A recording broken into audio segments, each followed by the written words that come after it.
আমাদেরকে কিন্তু তারা রুখতে পারেনি। নারীরা সরাসরি ফাইট করে ফ্যাসিবাদের পতন ঘটিয়েছে। পৃথিবীতে এই ধরনের ঘটনা খুবই কম ঘটেছে।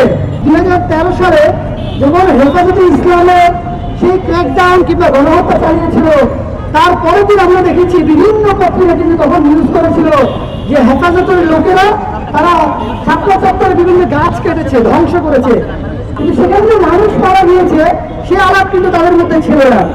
তারা বিভিন্ন সময় আমরা যখন গণতান্ত্রিক আন্দোলন করতাম আমাদেরকে জঙ্গি ডাক দিত, আমাদেরকে নারী বিরোধী ডাক দিত, আমাদেরকে মানবাধিকার বিরোধী ডাক দিত। সকল ত্যাগ দেওয়ার পরেও কিন্তু আমাদেরকে কিন্তু তারা রুখতে পারেনি।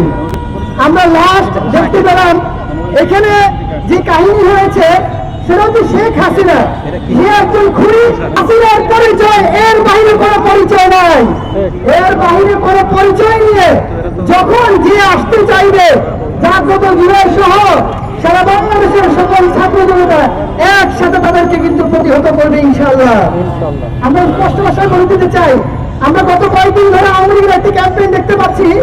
ঢাকা বিশ্ববিদ্যালয় সহ বিভিন্ন জায়গাতে আমাদের জুলাইতে যে নারীরা অগ্রণী ভূমিকা রেখেছিল, বাংলাদেশের মতো একটি মুসলিম রাষ্ট্রে নারীরা সরাসরি ফাইট করে ফ্যাসিবাদের পতন ঘটিয়েছে।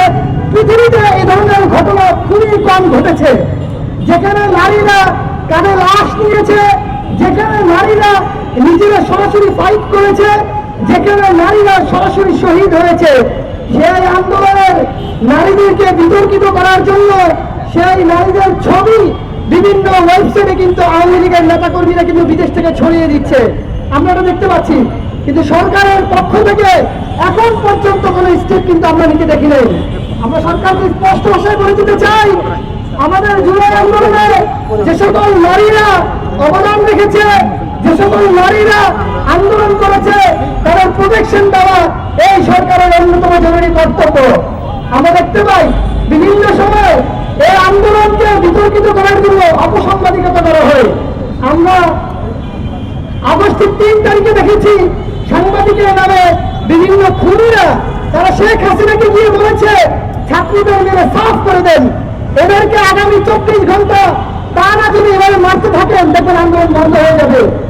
সে ধরনের আমরা দেখতে পাই এখনো পর্যন্ত এখানে গতকাল যে ঘটনাটি ঘটেছে, ছাত্র জনতা কিংবা যে উৎসব জনতা তারা কিন্তু খুনি হাসিনাকে তারা কিন্তু জুতোপেটা করেছে। তারা কোনো নেই, সেখানে কিছু পত্রিকা তারা কিন্তু সেটিকে মিসকোট করেছে এবং ভুল সাংবাদিকতা করেছে। আমরা আগামী বাংলাদেশে এ ধরনের যারা অপসাংবাদিকতা করবে, যারা মিথ্যা সাংবাদিকতা করবে, তাদের বিরুদ্ধে আমরা স্পষ্ট আইন দেখতে চাই এবং তাদেরকে কারা এগুলো করে তাদেরকে কিন্তু আমরা চিনি। ছাত্র জনতা আগামীতে তাদেরকে প্রতিহত করবে